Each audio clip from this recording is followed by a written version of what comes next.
can't read, can you? Says right here, white residents only. That's not you. Get lost. Officer Wade Shaw doesn't wait. He rips the newspaper from Bo Mills' hands and throws it in his face, then grabs his collar and slams him back against the stone bench. 80 people watch. A mother covers her daughter's eyes. The little girl is already crying. Wade pulls out handcuffs. Last warning, up, now. Bo stays calm. Officer, I'm just waiting for my wife. I don't care if you're waiting for the president himself. Move, or you're going in cuffs. Bo doesn't move. Wade's hand tightens on the metal. What Wade doesn't know, he just put his hands on the wrong man, the one man he should never have touched. Some mistakes don't give second chances. Stick around because this cop's about to learn the hard way. Some lines you don't cross. 18 minutes before Officer Wade Shaw's life explodes, Bo Mills is just a man sitting on a bench. That's what Wade thinks when he sees him. Another black man where he doesn't belong. Easy target, quick fix, another day keeping the park clean. Wade has no idea he's about to make the worst mistake any cop could make. Riverside Family Park, 4:30 Saturday afternoon. 80 people enjoying golden hour. Kids on swings, joggers on paths, families at picnic tables. Normal, peaceful. Bo Mills walks in wearing a gray vest and slacks. He's waiting for his wife, Claire, and granddaughter, Zoe, to finish getting ice cream down the street. He sits on a stone bench near the playground, the one with faded carving from 1952, white residents only. He opens his newspaper. Headline reads, FBI announces police reform initiative. He doesn't smile at the irony, just reads. Above him, a security camera swivels, focuses on his face. Facial recognition activates. 2 seconds later, Beaumont Mills, FBI Director, Priority Alpha. Alert fires across federal networks. Washington, D.C., 200 miles away. Deputy Director Sarah Grant's phone lights up. She reads it twice, then grabs her office line.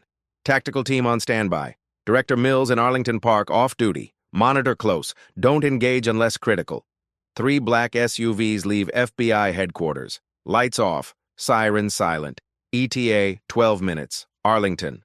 Bo's phone buzzes. He doesn't check it. Already knows what it says. 30 meters away, Officer Wade Shaw stares at Bo with that look every black man knows. You don't belong here. Wade keys his radio. Dispatch Shaw, vagrant at Memorial Bench, checking it out. Captain Roy Cross responds, your call, keep it clean. Wade walks toward Bo. 20 feet away, Officer Ty Ross tosses frisbee with his son, off duty. He glances at the bench, sees Wade approaching someone familiar. Really familiar. Where has he? His son yells. Ty turns away. Near swings, Judge Franklin Hayes films his daughter playing, camera angle wide. Catches the bench in background. He's recording evidence without knowing it. Wade stops in front of Bo. Shadow blocks the sun. You need to move. Now. Bo looks up. Officer, is there a problem? Wade's hand drops to his handcuffs. Yeah, you're the problem. 17 minutes until Wade learns what happens when you touch the wrong man. He still thinks he's in control. Wade doesn't ease into it. He goes for the throat. This is a family area. You're making people uncomfortable. Move, now. Bo keeps his voice calm, the way every black man learns to talk to cops. Officer, I'm just waiting for my wife. I'm not bothering anyone. I don't care who you're waiting for. Wade steps closer. Can't you read? White residents only, right there on your bench. A young mother nearby watches with alarm. Officer, he's not doing anything. Wade whips around. Ma'am, this is police business. Step back, unless you want to be part of this. She backs away, phone already out. Crowds gather, joggers stop, parents pull kids close. Everyone senses this is about to get worse. Wade turns back. Last warning, get up or I move you. Bo stands slowly, hands visible. Officer, I'm happy to move. Wade grabs the newspaper and rips it in half, throws both pieces in Bo's face. Pages scatter. The FBI reform headline lands in the dirt. I'm not here for explanations. People like you think you can sit anywhere. Not here, not today. 80 people watching now. This is the show. A little girl, maybe 5, starts crying. Mommy, why is he being so mean? Her mother covers her eyes. Too late. Bo raises his hands higher. Officer, I'm not resisting. Wade shoves him. Both hands. Hard. Bo stumbles backward, catches himself on the bench. The crowd gasps. Everyone knows the difference between police work and abuse. Captain Roy Cross arrives, strolling up like he's done this before. 50s, confident, protected. What's the situation, Shaw? Wade doesn't hesitate. Subject refusing to comply, no ID, suspicious behavior. Bo tries reason. Captain, I was simply sitting on a public bench. I don't care. Roy looks at Wade and nods. Cuff him. Sort it at the station. The crowd erupts. He didn't do anything. This is wrong. Record this. Phones everywhere. 40 at least. All pointed. All capturing. Wade grabs Bo's arm, yanks it behind his back. Hands behind your back! Bo's already complying. Handcuffs flash. Wade slaps them on tight. Click, click. Bo's wrists redden. Then Wade does something the park won't forget. He puts his hand on Bo's head and shoves him down, forcing him to his knees on the grass. Bo's knees hit ground. Dirt stains his slacks. Wade plants his knee on Bo's back, pressing down. Should have moved when I told you. 20 meters away, Officer Ty Ross freezes. His son calls for the frisbee, but Ty's staring at the man on the ground. He knows that face. It's important, but he can't place it. His son tugs harder. Ty forces himself to turn away. Near the swings, Judge Franklin Hayes records his daughter. Unaware, his camera catches everything at the bench. Perfect angle, clear lighting, every detail in 4K. A silver Mercedes slows. Councilman Rex Ford looks out, sees cops and a man in cuffs. He rolls down his window. Officers, everything under control? Roy straightens. Yes, sir, Councilman. Routine trespassing. Rex looks at Bo on the ground. Something flickers. Recognition, maybe, but he pushes it down. Good work. Keep our park safe. Window up. Gone. Wade hauls Bo to his feet, walks him toward the patrol car. The crowd parts, still recording. The little girl breaks free, runs forward. Mommy, is that man bad? Her mother kneels, tears streaming. No, baby, he's not bad. He's not bad at all. Wade shoves Bo toward the car. Roy follows. They reach it. Wade yanks the door open, puts his hand on Bo's head, shoves down hard. Bo's head hits the door frame. Thud. Watch your head, buddy. Wade smirks after. Door slams, metal, glass. Bo sits in back, cuffed, perfectly calm, like he expected this. Roy climbs in passenger. Wade behind wheel. Engine starts. In the crowd, a woman calls a lawyer. A man texts journalists. Officer Ty Ross, walking to his car with his son, stops dead. He just remembered. 7 years ago. FBI Assistant Director Beaumont Mills. The man who saved his career. Now in the back of Wade's car in handcuffs. Oh my God, Ty whispers. His hand goes to his pocket. The body cam he carries off duty. He turns it on. Aims at the patrol car. Records everything. Inside the car, Wade glances in the rearview mirror at Bo. Comfortable back there? Not used to riding in police cars, are you? Bo doesn't answer. Just stares ahead, breathing steady. Roy shifts in his seat. Any ID on him? Nothing, Wade says. No wallet, no phone, nothing. Suspicious as hell. What they don't know, Bo's phone is in his vest pocket. He felt it, chose not to mention it. Waiting. Wade pulls onto the road. Dispatch, this is Shaw, one in custody, heading to station, trespassing, disorderly conduct, resisting arrest. The radio crackles. Copy that, Shaw. Booking ready. What Wade doesn't hear, the slight hesitation in the dispatcher's voice, the confusion. Because 3 minutes ago, she got a call from someone claiming to be FBI, asking about a Director Mills. She dismissed it as a prank. Now she's not so sure. The patrol car drives away from the park, away from the witnesses, away from the cameras. But the evidence is already spreading, already uploaded, already viral. 14 minutes left. Wade Shaw has no idea his career just ended in that park. Has no idea that federal vehicles are already racing toward Arlington. Has no idea that the man in his back seat is about to destroy everything he's ever worked for. He's still smiling when he pulls into the station parking lot. Still smiling when he opens the back door and yanks Bo out. Still smiling when he walks him through the front entrance, past the booking desk, past officers who glance up and see nothing unusual. Just another arrest, just another day. Except it's not. Ty Ross is still standing in the park, body cam recording, phone in his other hand. He's calling everyone he knows in the department, warning them. But he's too late. Wade's already inside. The patrol car smells like old coffee and years of bad decisions, and Wade can't stop glancing in the rearview mirror at Bo sitting there calm as someone waiting for a bus. It irritates Wade more than resistance would. No ID, no story, no rights to this city. You people always push boundaries. Well, today somebody pushed back. Bo doesn't react, just speaks quietly. Officer, when we get to the station, check my fingerprints carefully, very carefully. Wade laughs because that's the funniest thing he's heard all week. Oh, we'll check them. Run every database. And when they come back clean, you'll still get trespassing, disorderly conduct, resisting arrest. Your prints won't save you. Bo leans back, and there's something in his voice now that should make Wade pause. When those results come back, Officer Shaw, you're going to need a union rep and a very good lawyer. Not for me, for yourself. Roy shifts uncomfortably, glances at Bo in the mirror. Shaw, just drive. We'll handle this by the book. The radio crackles. All units, this is dispatch. FBI liaison requesting immediate... Roy reaches over and turns the volume to 0. Interference. We'll deal with it later. Wade nods without questioning because that's what junior officers do. They trust their captain. Big mistake.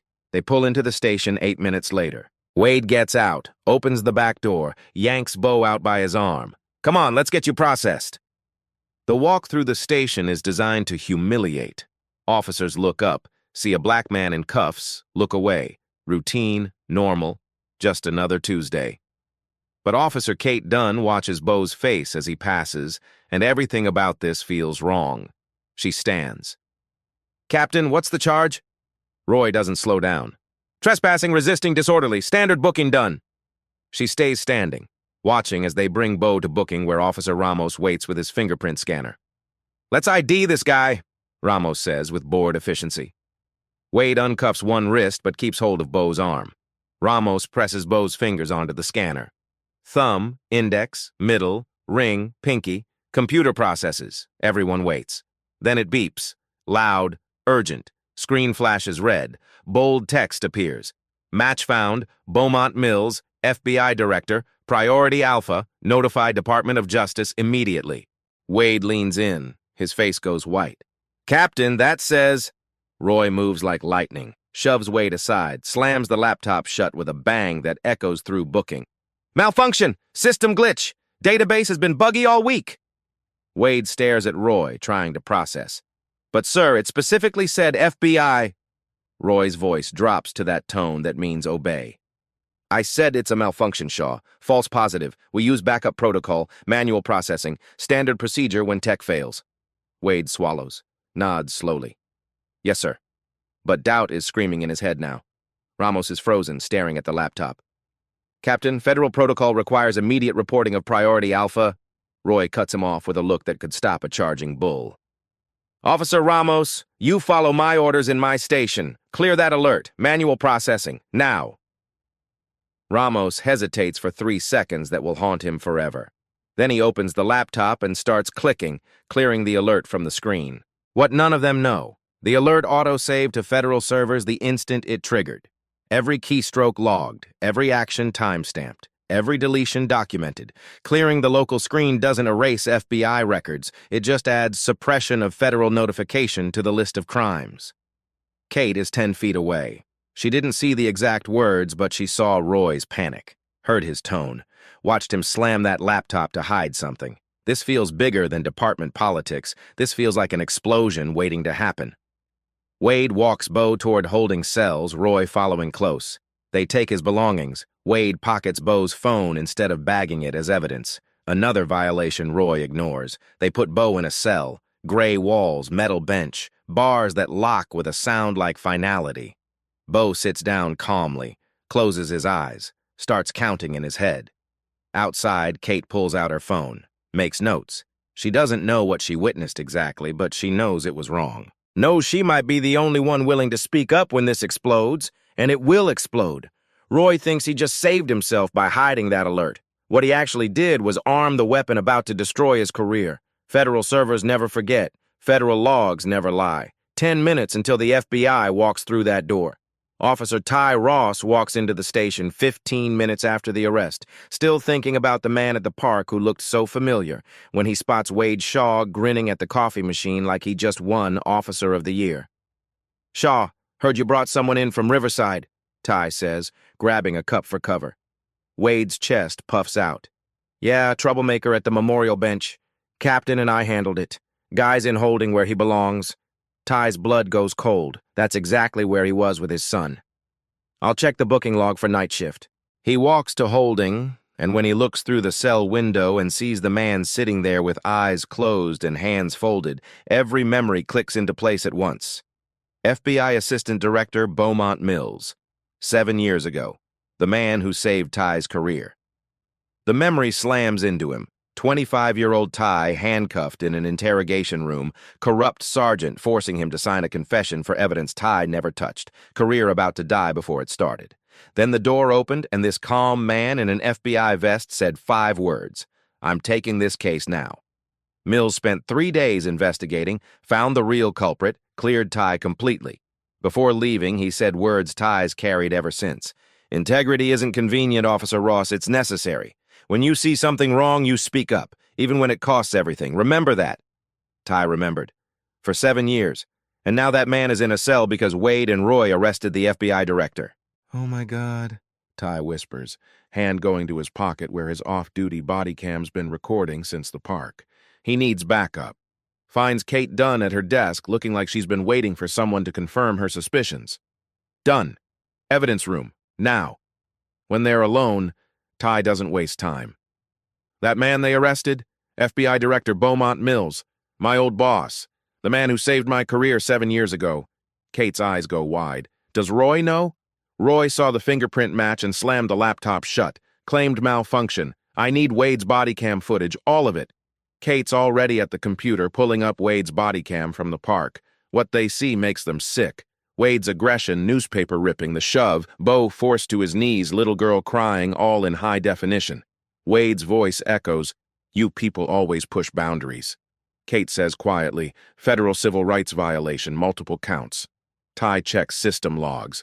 "Kate, look." Roy manually dismissed the FBI alert at 4:44. Priority Alpha, automatic DOJ notification. Roy shut it down, ordered Ramos to clear it. Obstruction of justice, conspiracy. He knew who Beau was. Ty opens another folder, password protected, but he knows the back door. Shawcross Complaints Archive. The folder opens.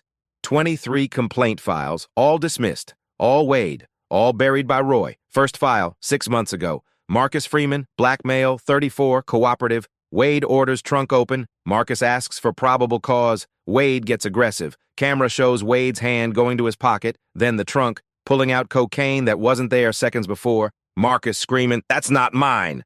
Wade cuffs him, smiling. Notes say Marcus spent 8 months in jail before charges dropped. Lost job, lost custody of daughter. Kate covers her mouth. He planted it. Second file, 4 months ago. Keisha Washington outside elementary school, waiting for kids. Wade says she's loitering. She explains she's picking up her children. He cuffs her in front of the school. Her kids screaming, "Mommy!" Teachers intervening. Notes. Children now have anxiety disorders. Therapy twice weekly. She lost custody battle. Third file, Luis Rodriguez, Latino male, 38. Detained for matching description. Video shows Luis compliant, hands visible. Wade's baton comes down once, twice, 3 times. Luis cuffed, defenseless. Beating continues. Medical report, ruptured kidney, 47,000 in bills, permanent damage. Roy's report, justified force, 23 cases, 23 destroyed lives, all buried. "This is systematic," Kate says, shaking. "Roy trained Wade, protected him, built a culture of abuse." Ty checks something else. "Kate, look at the cameras. Security monitors show every camera with a small red light. What am I seeing? Those aren't our indicators. Ours show green." Ty pulls up access logs. "Someone accessed our cameras remotely, federal level. Activated 2:30 this afternoon, 2 hours before Beau was arrested. Understanding hits them. Kate says it. This was a trap. Beau knew. FBI's been watching everything." Ty checks timestamps. "FBI's been inside our system for hours, seen everything. Roy suppressing alerts, Wade's violations. Us right now. What do we do?" Ty pulls out a USB drive, starts copying. "Document everything, every case, every victim. When this explodes, Roy will bury what he can. We need backups." He hands Kate a second drive. "You take one, I take one. Insurance," Kate copies. "If they find out, then we go down doing right," Ty says, Beau's voice in his head. "Integrity isn't convenient, it's necessary." Files finish. Ty checks dispatch. 6 missed calls from Federal Liaison Priority, all ignored by Roy. Kate looks at monitors, those red lights. They're not calling anymore. They're here, watching, waiting. Ty slips the USB next to his body cam. Roy thinks he's covering up. He's adding charges. Footsteps outside. Both freeze. They pass. "We can't stop this," Kate whispers. Ty shakes his head. "No, but we can be on the right side when it hits." They leave separately. Ty walks past Bo's cell. Bo's eyes open, looking directly at him. Bo gives the smallest nod. Ty nods back, touches his pocket, walks away. 8 minutes until FBI arrives. Wade and Roy still think they won. Washington, D.C., FBI headquarters. Deputy Director Sarah Grant's phone lights up with an alert that makes her drop her coffee. The liquid spreads across her desk as she reads words that shouldn't be possible. Director Mills flagged, in custody. Arlington PD. Alert suppressed by local authority. She's on her feet instantly, grabbing her office phone while pulling up Arlington PD's live camera feeds on her computer. If someone arrested the FBI director and tried to hide it, this isn't a mistake. This is a federal incident about to explode across every news channel in America. The camera feeds load. There's Bo, sitting calmly in a holding cell like he's waiting for a bus instead of locked up by cops who have no idea what they triggered. Sarah dials the Attorney General. He picks up on the second ring. "Sir, we have a situation. Director Mills is in custody at Arlington PD, off-duty arrest. They suppressed federal alerts. We need to move." Silence. Then the AG's voice comes through, cold and precise. "Mobilize tactical, full team, quiet approach, no sirens, no lights, no warning. I want them to see federal vehicles and realize it's over. How fast can you get there?" Sarah's already moving. 12 minutes. "Then go. I'm authorizing extraction. If Mills is in danger, pull him out. If not, let it play out how he wants. I guarantee he's got a plan." 3 black SUVs leave FBI headquarters 4 minutes later. Engines quiet, lights dark. 2 U.S. Marshal vehicles join at Arlington border. Together they move like sharks through water, representing federal authority about to crush a small station that arrested the wrong man. Sarah's in the lead vehicle. She makes one more call, directly to Arlington PD. A cheerful receptionist answers. "Arlington Police Department, how may I?" "FBI Deputy Director Sarah Grant. Connect me to Captain Roy Cross. Federal emergency." The cheerfulness dies. "Ma'am, Captain Cross is in an interview and cannot—" Sarah cuts her off.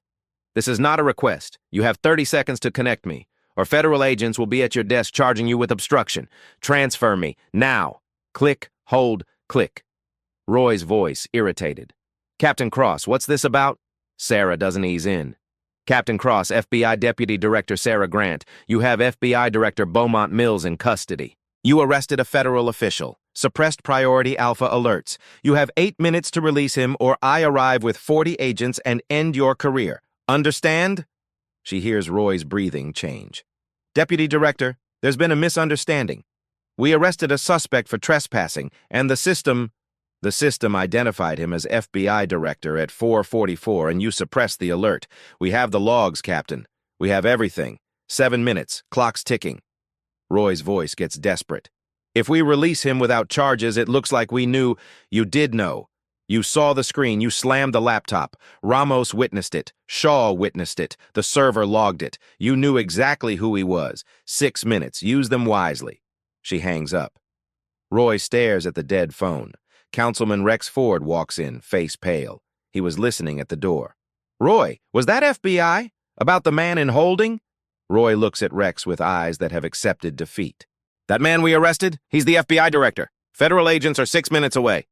Rex's legs give out. He drops into a chair. "You knew when?" "Fingerprint scanner. Priority alpha. I thought I could—" Roy's voice breaks. "You thought you could hide it," Rex finishes. "Bury a federal alert. Arrest the FBI director, and nobody would notice." 10 seconds of silence. "What do we do?" Rex asks. Roy stares at nothing. "If we release him, we admit we knew. If we keep him and FBI comes, it's worse." Rex leans forward. "Can we make a deal? Explain it was a mistake? In 5 minutes? They don't want deals. They want us in handcuffs." Outside, 3 SUVs are 4 minutes away. Sarah watches live feeds on her tablet. Roy and Rex panic while Bo sits in his cell, calm. 4 minutes until everything ends. Roy and Rex don't know the countdown already hit 0 when they cuffed the wrong man. Roy and Rex sprint to the holding cell like the building's on fire. and Wade's never seen his captain look this terrified, this desperate, this close to complete breakdown. "What's happening?" Wade asks, but Roy's already yanking Bo from the cell. No explanation, just pure panic that makes Wade's stomach drop because captains don't panic unless something has gone catastrophically wrong. They drag Bo into interrogation and throw him into the chair. Bo sits calmly, hands cuffed in front now, a small mercy Roy granted because he's desperately trying to de-escalate what's already beyond control. Roy sits across from Bo trying to sound official. "Sir, there's been confusion about identity. If you cooperate, we can resolve this quickly." Bo looks at Roy with eyes that know exactly how this ends. "Cooperate? I've been cooperative for 57 minutes while you violated my rights, suppressed federal alerts, and committed felonies that'll destroy you." Wade's feeling sick now. "Captain, what's he—" Roy cuts him off with a look. "Shaw, quiet." Bo's voice fills the room like thunder. "Officer Shaw wants to know what I'm talking about. You ripped a newspaper from my hands, threw it in my face, shoved me against a bench, forced me to my knees in front of 80 witnesses, including a 5-year-old girl who cried and asked her mother why you were being mean. That's deprivation of rights under color of law, civil rights violations, assault, all on camera, all career-ending." Wade goes white, actually loses all color. Rex steps forward with his politician voice. "Gentlemen, let's take a breath. I'm sure we can reach an understanding." Bo's eyes shift to Rex, and the councilman's charm dies instantly. "Councilman Ford, city oversight meetings, you asked 17 very specific questions about FBI resources over 8 months. I answered every one. You smiled, thanked me, thought you were being careful." Rex goes pale. "I don't know what— 89 million in fraudulent contracts, wire fraud, money laundering, racketeering. I wasn't just answering your questions, Councilman. I was investigating you, every meeting, every smile, building your case." Silence except for Rex's breathing, which sounds like drowning. Roy's begging now. "Please, we can make this disappear. No charges. Just sign a release. We all walk away." Bo laughs cold. "Make this disappear? This was documented by 47 cameras, 80 witnesses, and live streamed to FBI headquarters. You can't erase federal crimes because you're scared." Wade finds his voice. "You're actually FBI?" Bo stands, and even cuffed, he owns that room.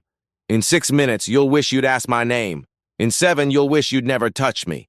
In 8, you'll hear sirens. In 9, you'll wear these handcuffs. And there's nothing you can do to stop it." Wade's knees buckle. He grabs the wall. Roy tries again. "We didn't know." Bo's voice cuts like a blade. "You did know. At 4:44, your screen said FBI director. You slammed the laptop. Ramos saw it. Shaw saw it. The server logged it. You knew exactly who I was and arrested me anyway. That's not ignorance. That's conspiracy."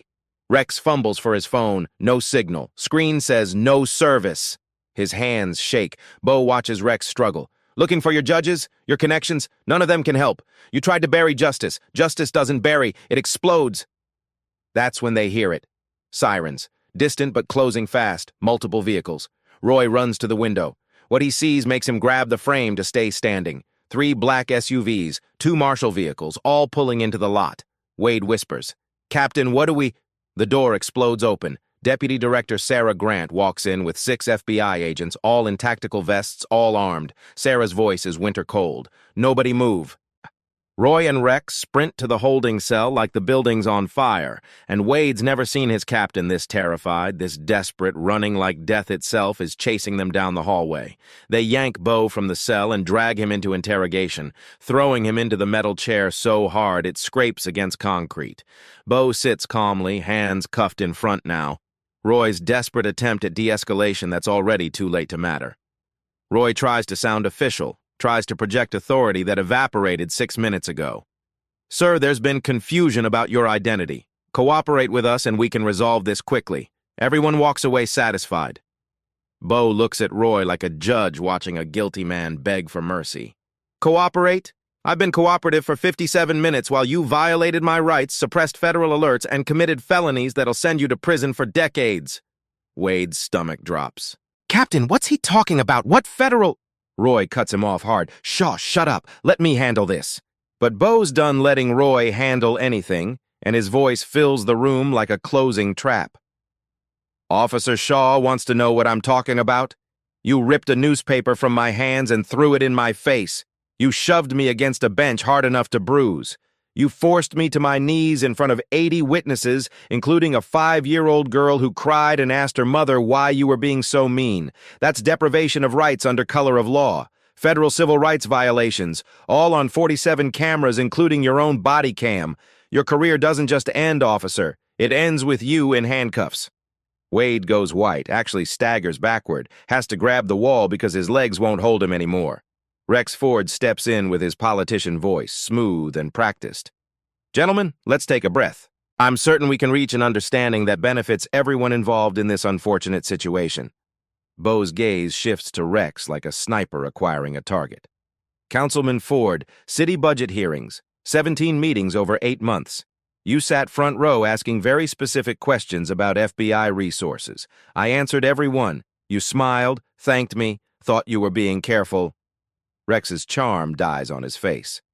I attend dozens of meetings, I can't remember every, but I remember all 17, Councilman, because while I answered your questions, I was investigating your $89 million in fraudulent contracts. Wire fraud, money laundering, racketeering. Every smile you gave me, I was documenting your desperation to know how much we knew. Now I can tell you exactly how much. Everything. The room goes silent except for Rex's breathing, which sounds like drowning. Roy's begging now, hands clasped like prayer. Please, whoever you are, we can make this disappear. No charges against you. Clean record. Just sign a release. Everyone walks away. Bo laughs, cold as death. Make this disappear? This was documented by 47 cameras, witnessed by 80 people, and live streamed to FBI headquarters. Deputy Director Sarah Grant's been watching every move you made for the last hour. You can't erase federal crimes because you're finally scared. Wade's voice comes out broken. You're actually FBI? Bo stands, and even cuffed, he owns that room completely. In 6 minutes, Officer Shaw, you'll wish you'd asked my name before touching me. In 7, you'll wish you'd chosen a different career. In 8, you'll hear sirens. In 9, you'll be wearing these handcuffs, and there's nothing you can do to stop it. Wade's knees buckle. He slides down the wall. Roy tries one last desperate play. We didn't know. If we'd known your position. Bo's voice cuts like a guillotine. You did know. At 4:44, your screen said FBI Director. You slammed the laptop shut. Ramos witnessed it. Shaw witnessed it. The server logged it. You knew exactly who I was and arrested me anyway. That's not ignorance, Captain. That's federal conspiracy. Rex fumbles for his phone with shaking hands. No signal. The screen mocks him. No service. Bo watches Rex's panic with something almost like pity. Looking for your judges, Councilman? Your political connections? Your favors? None of them can help you now. You tried to bury justice. But justice doesn't bury. It explodes. That's when they all hear it.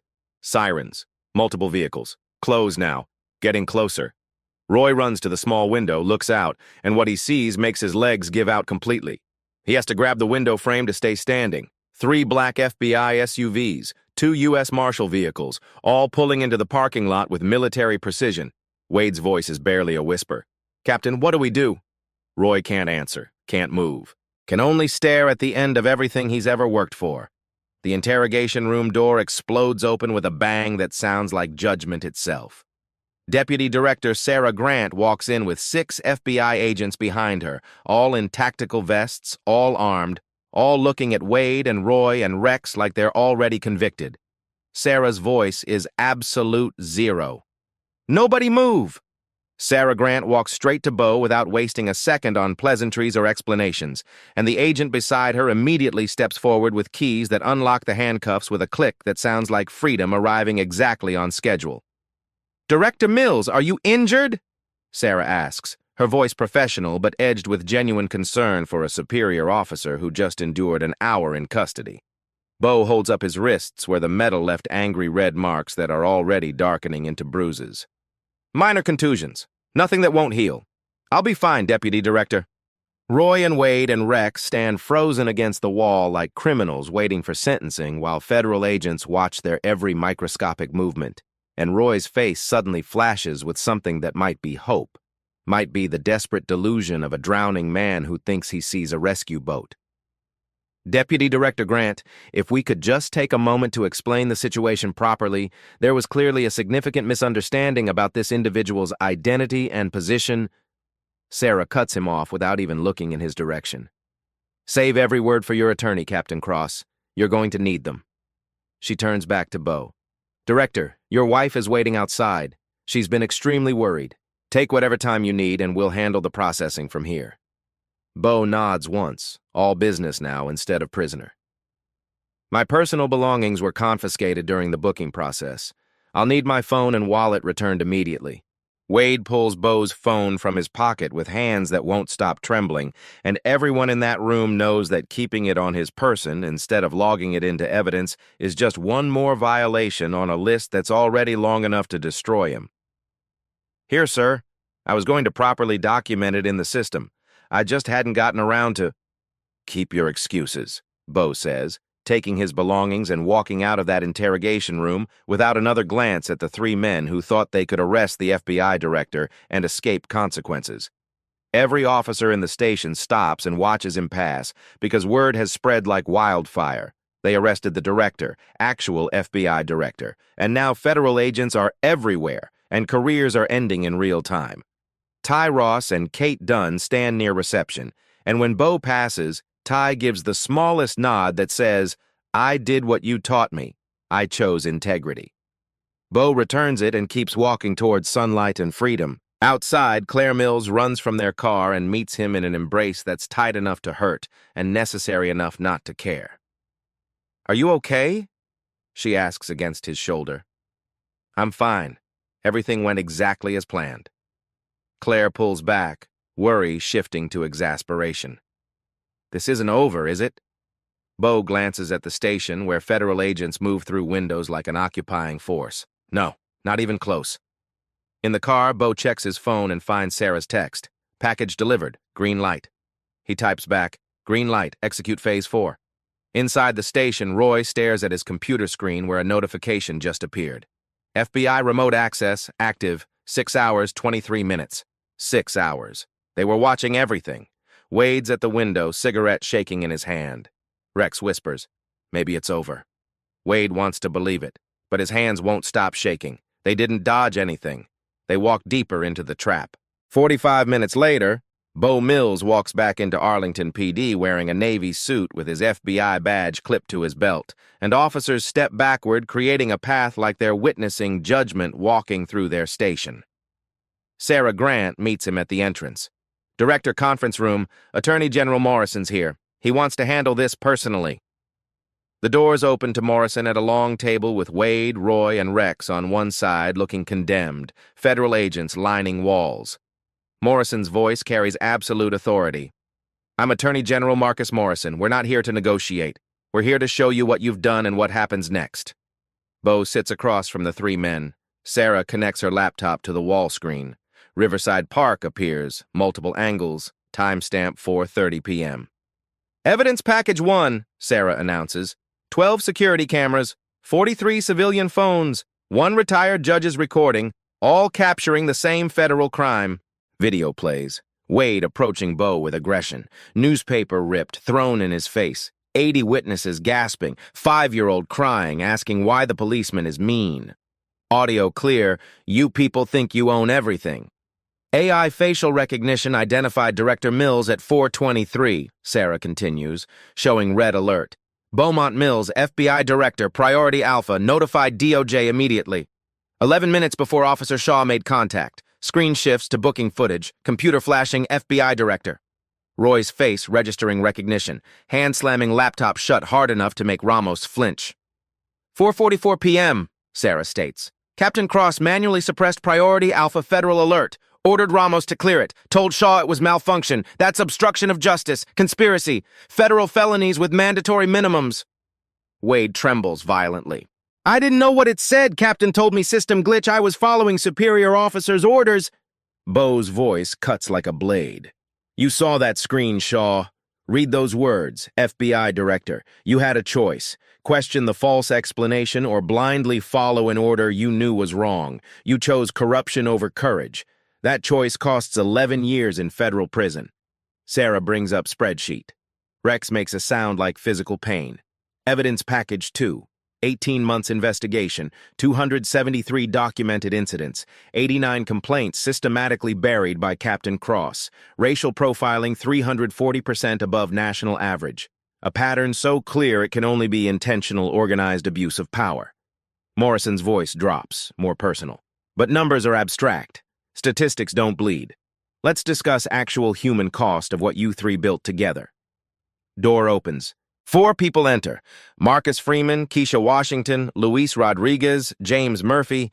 Wade recognizes Marcus instantly, goes completely white. 6 months ago, planted cocaine. Marcus screaming innocence. Officer Shaw, Bo says with precision. I believe you remember Marcus Freeman. Marcus steps forward, voice shaking with 8 months of compressed rage. You planted drugs in my vehicle, Shaw. Looked in my eyes while I screamed those drugs weren't mine, while I begged you to check traffic cameras, while I told you about my 9-year-old daughter who needed her father. You smiled, actually smiled while destroying my entire life to meet your arrest quota. 8 months in jail, lost my job as senior accountant, lost custody of my daughter in the divorce that followed. All for a statistic on your performance review. Wade can't look at him. Stares at the table while his crimes are enumerated. Keisha speaks next, tears streaming but voice steady. You handcuffed me in front of my children, at their elementary school, in front of teachers, classmates, everyone in their world. My daughter was 6 when she watched you arrest her mother for nothing except existing while black near a school. She's 8 now. Nightmares 3 times weekly, therapy twice weekly, anxiety disorders that will probably mark her entire life. You traumatized a 6-year-old child for another arrest on your record. Luis lifts his shirt, revealing surgical scar across his abdomen. Ruptured kidney from your baton, Shaw. While I was handcuffed, completely defenseless. $47,000 in medical bills that bankrupted my family. Permanent organ damage. Can't work construction anymore. Can't provide for my children like before. Captain Cross's report said, justified force, though your body cam clearly shows I never resisted, never fought back. Never gave any reason except being Latino in your jurisdiction. James Murphy, Purple Heart visible on his jacket, speaks last. I took enemy fire for this country. 3 combat tours. Came home with medal for valor and permanent limp. You called me trash and thug. Threw me in a cell 36 hours with 0 charges, 0 explanation, 0 respect for my service or sacrifice or basic human dignity. Treated a decorated veteran like garbage because Captain Cross created a culture where that cruelty wasn't just permitted. It was encouraged and rewarded. Morrison lets their testimonies hang heavy. These 4 represent 23 victims we've identified so far. 23 lives damaged or destroyed, families shattered, futures stolen, children traumatized, all systematically buried by Cross, all enabled by Ford's bribes, all executed by Shaw's willingness to follow illegal orders without hesitation. Sarah displays final evidence, email from Roy to Wade, 6 months old. Words so incriminating, Roy closes his eyes. Handle the black ones rough. Arrest quotas matter more than complaints. Target high-crime demographics and make visible examples. I'll handle any blowback. Bo's voice, emotionless. That's not coded language. That's direct, explicit written order to commit civil rights violations with unambiguous promise of protection. That email alone convicts you both, Captain. That's your career and freedom ending in 112 words. Morrison rises to full height. Officer Wade Shaw, you're under arrest for deprivation of rights under color of law, federal civil rights violations, evidence tampering, false imprisonment, aggravated assault. Captain Roy Cross, obstruction of justice, conspiracy to violate civil rights, systematic abuse of power, corruption, racketeering. Councilman Rex Ford, bribery, money laundering, wire fraud, conspiracy to obstruct justice. United States Marshals execute arrests immediately. Marshals move with practiced efficiency. Handcuffs click onto wrists. Same sound Bo heard 68 minutes ago, except this time it represents justice working correctly. Consequences arriving for those who thought themselves untouchable. Wade sobs as metal bites skin. Please, I'm sorry, didn't mean for this, just following Captain Cross's orders. Marcus's voice cuts through without mercy. Sorry doesn't give back 8 months. Doesn't repair my daughter's trust. Doesn't undo permanent damage you inflicted because you were too weak to question obviously illegal orders. Roy's silent as they cuff him, staring at nothing, accepting total defeat. Rex tries desperately. I have immunity. I'm elected official. Morrison's voice is ice. Elected officials aren't above federal law, Councilman. You'll learn that over the next 23 years in federal prison. They're escorted out in handcuffs while every officer watches in stunned silence, witnessing the end of one era and uncertain beginning of whatever comes next. Outside, the 80 park witnesses have gathered with news cameras in half of Arlington. When they see Bo standing free with badge visible while Wade, Roy, Rex are led out in federal chains, applause begins, tentative, then building to sustained thunder. Emma, the 5-year-old from the park, is on her mother's shoulders. She sees Bo and her voice rings clear. Mommy, look! The nice man from the bench, he's okay! The mean policeman didn't win! Her mother has tears streaming. Yes, baby. You're right. The nice man is safe, and those bad policemen are going away for a very long time because what they did was wrong. Marcus, Keisha, Luis, James stand with Bo as cameras capture the moment. A reporter pushes forward. Director Mills, what message does this send to police departments about accountability? Bo's voice carries across the crowd with moral clarity. Power without accountability is tyranny. Today, accountability won. Justice arrived. The system worked. But it shouldn't require 23 destroyed lives and an FBI director in handcuffs for federal justice to pay attention. That's what needs to change in every department, every city, every state. Make accountability automatic, not exceptional. Film everything. Speak up when you witness misconduct. Demand better from people we give badges and guns and authority. Because that badge doesn't make someone right. Only their actions do. Only their integrity matters. Only their willingness to serve people rather than abuse power counts for anything.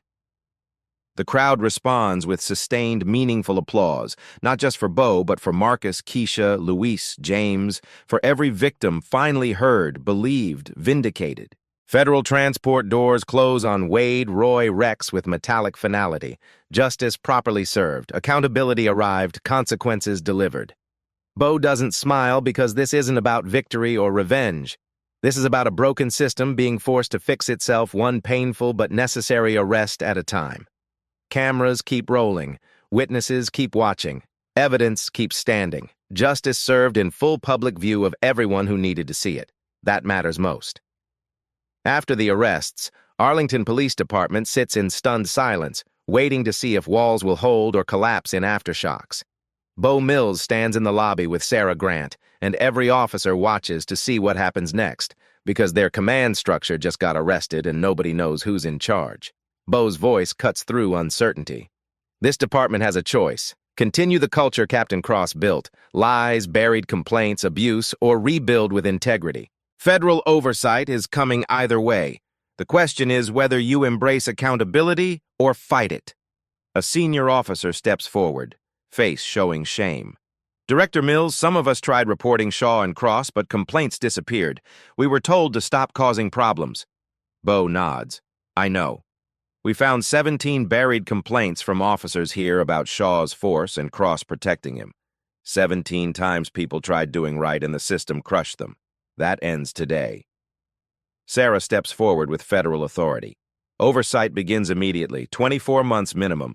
New training, new accountability, new leadership. This department rebuilds from ground up. Bo finds Officer Ty Ross near the back. Officer Ross, step forward. Ty walks through fellow officers, heart pounding. 7 years on force, 32 years old, never commanded more than patrol shift. Officer Ross, 7 years ago I pulled you from interrogation where a corrupt sergeant tried destroying your career. I saw integrity that couldn't be broken. Today you proved I was right. You recognized me in that cell, and instead of staying silent, you gathered evidence, found allies, documented crimes. You chose truth over loyalty to corruption. That's leadership. Bo pulls a badge from his jacket. Not patrol officers, something with more weight. Effective immediately, you're acting captain of Arlington PD. Federal oversight evaluates performance over 6 months. If you demonstrate leadership this department needs, that acting disappears and you become first black captain in 50-year history. The station erupts in applause. Not universal, some faces show resistance, but enough genuine respect that Ty knows he won't lead alone. Ty takes the badge, hands shaking. Sir, I won't let you down. I know, Bo says. 7 years ago, I told you integrity isn't convenient but necessary. You proved you listened. Now teach that to everyone here. Make it culture. not exception. Kate Dunn steps forward. Officer Dunn, you're promoted to Detective Internal Affairs immediately. Your job is making sure this never happens again. Find buried complaints, investigate patterns, hold people accountable before federal agents must. The air feels lighter, like a weight lifted nobody realized they carried. But real justice isn't just punishing guilty, it's restoring innocent. That happens in conference room where Marcus Freeman, Keisha Washington, Luis Rodriguez, and James Murphy sit with federal attorneys who hand them documents representing official acknowledgement the government failed them. Certificates of exoneration, the attorney explains, signed by Attorney General, federal level, no state can dispute. Records completely expunged. Arrests never happen legally. You're officially innocent. Marcus reads his certificate, tears blurring words. My daughter can see her daddy wasn't criminal. Government admits they were wrong. Yes, Bo says gently. Your daughter knows with certainty her father is good, wronged by people who abused power. Truth is official, permanent. Keisha holds her certificate against chest. My children in therapy for months. Can I show them this? Prove mommy did nothing wrong? You can and should, Bo confirms. Beyond exoneration, DOJ provides compensation. $4.7 million divided among you four. Covers medical expenses, lost wages, therapy, acknowledges suffering. Luis reads compensation statement 3 times. Covers all medical bills? My daughter's college fund I drained for kidney surgery? All of it, Sarah confirms. Plus pain, suffering, lost earning capacity, permanent damage. Federal government takes responsibility when systems fail. James Murphy, Purple Heart visible, speaks last. I served 3 tours. This acknowledgement matters more than money. Says I was right believing in principles I fought for even when system betrayed them. You were right, Bo tells him. You served with honor, deserved honor returning. What happened was system failure, not reflection of your worth or service. Outside, reporters gather for press conference broadcasting this message to every community where people were failed by those sworn to protect. When Bo steps to microphone with 4 victims beside him, he knows this moment is bigger than one corrupt department. This is about whether people can believe accountability exists. Today, justice was served, Bo begins.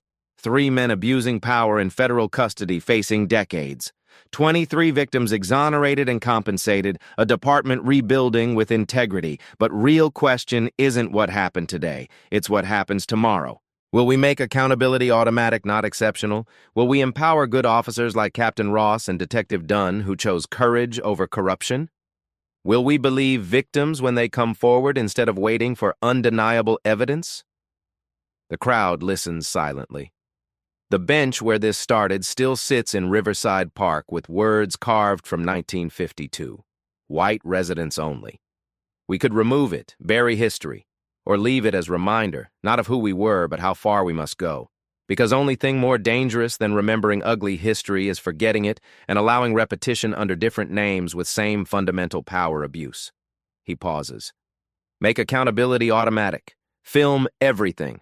Speak up always. Demand better constantly. Because badges don't grant righteousness. Actions do. Integrity does. Choosing to serve people instead of abusing power does. When authority forgets that truth, it's everyone's responsibility reminding them loudly and publicly and without apology that in America no one is above law. No one, ever. Applause follows for the idea justice is possible. Accountability matters. 3 men going to federal prison, 23 victims being restored, 1 department rebuilding. Somewhere in America, someone watching gathers courage to film next injustice, document next abuse, speak up when speaking up is hardest and most necessary. That's real victory, not arrests, not compensation, but courage spreading from this moment like ripples from stone thrown into still water, reaching farther than anyone sees but changing everything touched. Justice served in full view. That matters most. 3 years later. Arlington Police Department looks different because it is different. Glass walls, modern training, and a command staff that understands the difference between power and service. Captain Ty Ross stands with 12 new recruits at Riverside Family Park. Before sending them to the streets with badges and guns, he brings them here. The bench, same stone, same carved words from 1952, but now a bronze plaque beside it. In memory of 23 victims, in honor of truth, Justice delayed is justice denied. FBI Director B. Mills. 3 years ago, Ty begins, a good man sat on this bench reading newspaper, waiting for family. 3 officers attacked him, humiliated him, forced him to his knees in front of 80 witnesses. Children cried, asking why the policeman was mean. A recruit asks, "What happened to those officers?" Wade Shaw, 11 years federal prison. Roy Cross, 18. Councilman Rex Ford, 23, all still serving. Another recruit nods. So justice worked. Bad guys punished. Ty's expression shifts. That's not the lesson. 12 confused faces. The lesson is, this bench is still here. And anyone can sit on it now, anyone. Because one man refused to move when told he didn't belong. Because 80 people refused to look away. Because 2 officers chose integrity over corruption. That changed everything. Not arrests, not trials, courage. Movement catches his eye. A black man in his 50s sits on the bench with newspaper. Marcus Freeman, who spent 8 months in jail for drugs Wade planted. Now free, vindicated, sitting where he belongs. Marcus looks up, sees Ty, smiles. Ty returns it, silent acknowledgement between survivors. Remember this bench, Ty tells recruits. Your badge doesn't make you right. Your actions do. Your integrity does. Your willingness to serve people instead of wielding power. If you forget, remember 3 officers who forgot. Remember where they are now. Choose differently. Marcus reads peacefully. Children play, families picnic. The park belongs to everyone now. Bo's voice echoes. Power fears cameras, courage, and truth. The bench is still there. Justice is still coming. Be on the right side. If this story of justice and accountability moved you, hit that like button and share it with someone who needs to hear that courage still matters, that speaking up still makes a difference, and that no one, absolutely no one, is above the law. Drop a comment below. Have you ever witnessed injustice and had to choose between speaking up or staying silent? What did you choose? Your story might inspire someone else to find their courage. And subscribe because we bring you real stories about real people who refused to back down when power tried to silence truth. More stories of justice, accountability, and ordinary people doing extraordinary things are coming. Remember, the bench is everywhere. Sit where you belong, stand up for what's right, and never stop filming the truth. See you in the next story.